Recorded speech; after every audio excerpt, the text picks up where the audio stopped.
मित्रांनो, आजची सत्य घटना तुम्ही पूर्णपणे पहा आणि समजून घ्या. आपल्या मुलांची काळजी करा, कारण या समाजामध्ये असे अनेक लोक असतात, असे समाजघातकी लोक असतात की त्यांची तुमच्या मुलांवर नजर असू शकते. आपला मुलगा असेल, आपली मुलगी असेल, त्यांची काळजी करा.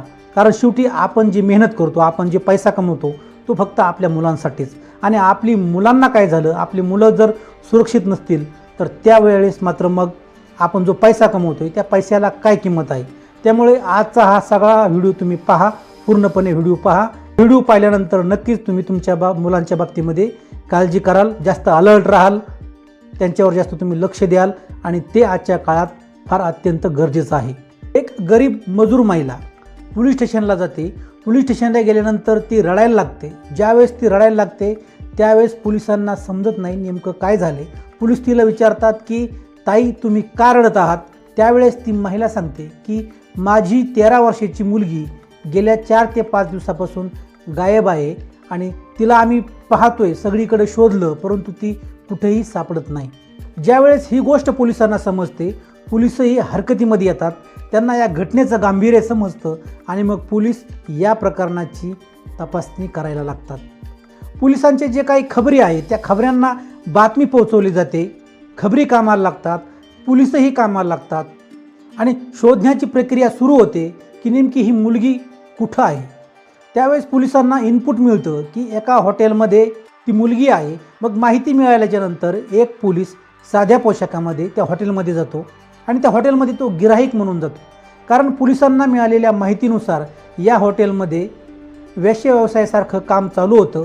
त्यामुळे एक पोलीस साध्या पोशाखामध्ये गिराहिक बनून त्या हॉटेलमध्ये जातो.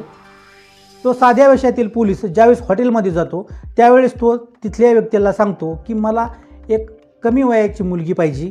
त्यावेळेस पोलिसाला एका 13 ते 14 वर्षा मुलीचा फोटो दाखवण्यात येतो. ज्यावेळेस पोलीस तो फोटो पाहतो त्यावेळेस तो म्हणतो की मला समोर मुलगी बघितल्याशिवाय विश्वास बसणार नाही, ती मुलगी माझ्या समोर आणा. आणि मग पोलिसाच्या समोर एका मुलीला आणलं जातं. ज्यावेळेस पोलीस त्या मुलीला पाहतो त्यावेळेस तो पोलिसांना सिग्नल देतो. कारण ज्यावेळेस हा पोलीस हॉटेलमध्ये आलेला होता त्याच वेळेस त्या हॉटेलला पोलिसांनी चारही बाजूंनी वेढा घातलेला होता आणि ज्यावेळेस हा गिराईक बनून गेलेला पोलीस सिग्नल देतो त्यावेळेस बाकी पोलीस येतात, हॉटेलवरती रेड टाकतात आणि त्या मुलीची त्या ठिकाणाहून सुटका करण्यात येते. ज्यावेळेस त्या मुलीला पोलीस स्टेशनला घेऊन येतात त्यावेळेस मुलगी सांगते की माझ्यासोबत जवळजवळ 32 लोकांनी वाईट काम केलेलं आहे, वाईट कृत्य केलेलं आहे. आणि ही घटना ज्यावेळेस पोलिसांच्या कानावर पडते, ज्यावेळेस ही गोष्ट मीडियामध्ये बाहेर येते त्यावेळेस लोकांचा संताप अनावर होतो. लोक रस्त्यावर येतात, नेमकं हे सगळं काय प्रकरण आहे. आणि विचार करावा लागतो की आजच्या काळामध्ये लोकांची किती भयानक मानसिकता झालेली आहे. लोक कशा प्रकारचं वाईट कृत्य करत आहेत आणि माणूस हा कुठल्या स्तराला जातोय म्हणजे आपण विचारही करू शकत नाही. असल्या खालच्या थराला आजचा माणूस जात आहे. नेमकं हे सगळं काय प्रकरण आहे हे प्रकरण आपण आजच्या सत्य घटनेमध्ये पाहणार आहोत. नमस्कार मित्रांनो, मी संदीप येनके पुन्हा एकदा एका नव्या व्हिडिओमध्ये आपलं सगळ्यांचं स्वागत करतो. आजची जी सत्य घटना मी सांगणार आहे ही सत्य घटना घडलेली आहे 18 जून 2026 रोजी. राजस्थानमधील जयपूर या जयपूरपासून 668 किलोमीटर अंतरावर श्री गंगानगर हे ठिकाण आहे आणि या ठिकाणची ही घटना आहे. गंगानगरच्या रस्त्यावरती एक मुलगी फिरत असते. ती कदाचित चुकलेली असावी, तिचा रस्ता ती चुकलेली आहे. पाहत असतानाच समोर एक रिक्षा येतो आणि तो रिक्षावाला थांबतो. रिक्षावाला थांबल्यानंतर तो तिला विचारतो की ताई तुला कुठं जायचं आहे. त्यावेळेस ती मुलगी गडबडते. मुलीला आधार वाटतो कारण हा जो रिक्षावाला आहे तिच्याशी अतिशय प्रामाणिकपणे आणि प्रेमळपणाने तिच्याशी बोलत असतो. मग तो मुलीला म्हणतो की तू माझ्या रिक्षामध्ये बस, तुला तुझ्या घरापर्यंत मी पोहोचवतो. ज्यावेळेस मुलगी रिक्षामध्ये बसते त्यावेळेस मग तो रिक्षावाला आहे हा तिच्याशी बोलायला लागतो की तुझं नाव काय आहे, तुझे आईवडील कुठे राहतात, तुझ्या घरामध्ये किती लोक आहेत. एकंदरीत तो जो रिक्षावाला आहे हा जाणून घेतो की त्या मुलीची परिस्थिती कशी आहे. आणि मग काही अंतर गेल्यावर रिक्षा एका हॉटेलच्या समोर उभा राहते. त्या हॉटेलचं नाव असतं हॉटेल जॉय इन. त्या हॉटेलच्या समोर रिक्षा उभा राहिल्यानंतर तो जो रिक्षावाला आहे त्या हॉटेलमध्ये जातो आणि 10 ते 15 मिनिटानंतर तो बाहेर येतो आणि मुलीला म्हणतो की बाळा, त्या हॉटेलमधून मला एक वस्तू आणायची आणि ती वस्तू फार वजनदार आहे. तू जर माझ्यासोबत आली आणि थोडासा मला जर हात दिला तर ती वस्तू मला रिक्षापर्यंत आणता येईल. येतेस का माझ्याबरोबर?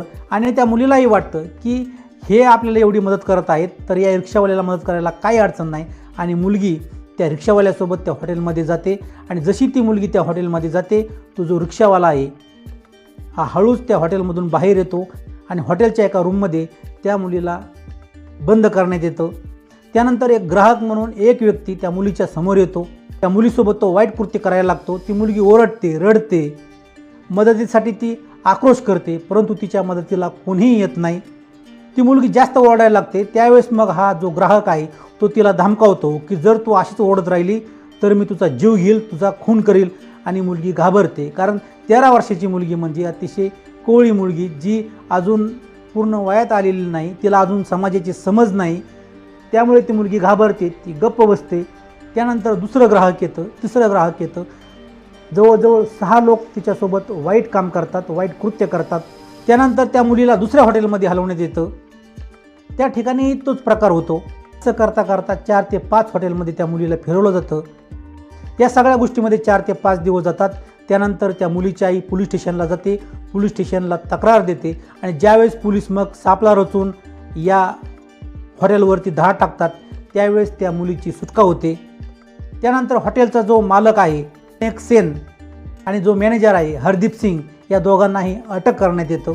एकंदरीत ही घटना एवढी भयंकर असते की शहरामध्ये संतापाची लाट पसरते. लोक रस्त्यावर येतात, लोक आंदोलन करतात आणि ही गोष्ट सोशल मीडियामध्ये पसरली जाते. त्यानंतर दबावाखाली सरकारला ही कारवाई करावी लागते. शहरातले जे हॉटेल आहेत की ज्या हॉटेलमध्ये त्या मुलीला नेण्यात आलं होतं ती सर्व हॉटेलं बुलडोजरने पाडली जातात. त्याचबरोबर त्या शहरामध्ये 150 हॉटेल असतात आणि त्या 150 हॉटेलपैकी फक्त 40 हॉटेल हे नियमाने चालत असतात. बाकीच्या हॉटेलमध्ये बेकायदेशीर अशा प्रकारची कामं होत असतात. त्यामुळं मग त्या सर्व हॉटेल्सवरती कारवाई केली जाते. CCTV कॅमेरे तपासले जातात आणि जवळजवळ 18 लोकांवरती गुन्हा दाखल केला जातो. तो जो रिक्षाचालक आहे की जो रिक्षाचालक त्या मुलीला घेऊन हॉटेलमध्ये गेलेला असतो त्याचं नाव रामबाबू, त्या रिक्षाचालकालाही अटक केलं जातं. या सगळ्या प्रकरणाचं चौकशी होण्यासाठी SIT स्थापन केली जाते. SP नीलम चौधरी यांच्या अध्यक्षतेखाली SIT स्थापन केली जाते आणि या प्रकरणाचा तपास आता वेगात चालू आहे. भविष्यामध्ये या प्रकरणामध्ये नेमकं काय होणार आहे, या मुलीला न्याय मिळेल का नाही ही भविष्यातली गोष्ट आहे. परंतु आता सध्या आपल्यासमोर ही जी गोष्ट येत आहे ही अतिशय लाजिरवाणी गोष्ट आहे, मानवतेला काळिमा फासणारी गोष्ट आहे. हे आपल्या मुलांची काळजी घेणं गरजेचं आहे, कारण सध्याचा काळ हा कलियुगाचा काळ आहे आणि या काळामध्ये कोणावरही भरोसा ठेवून चालणार नाही. कारण कोणत्या व्यक्तीच्या चेहऱ्याच्या पाठीमागं एक भयानक चेहरा असणार आहे हे आपल्याला सांगता येणार नाही. त्यामुळं आजच्या काळामध्ये आपल्या मुलांची काळजी घेणं हे अतिशय महत्त्वाचं आहे. मित्रांनो, या ठिकाणी आजची कहाणी आपली संपते. नेहमीप्रमाणे शेवटी पुन्हा एकदा सांगणं की जर तुमच्या आवडत्या व्यक्तीचा, तुमच्या जवळच्या माणसाचा जर वाढदिवस असेल तर तो वाढदिवस आणि त्या व्यक्तीचं नाव आम्हाला कमेंटमध्ये कळवा. पुढच्या व्हिडिओमध्ये आपण त्यांना शुभेच्छा देऊया आणि त्यांच्या आनंदामध्ये आपण सहभागी होऊया. धन्यवाद मित्रांनो.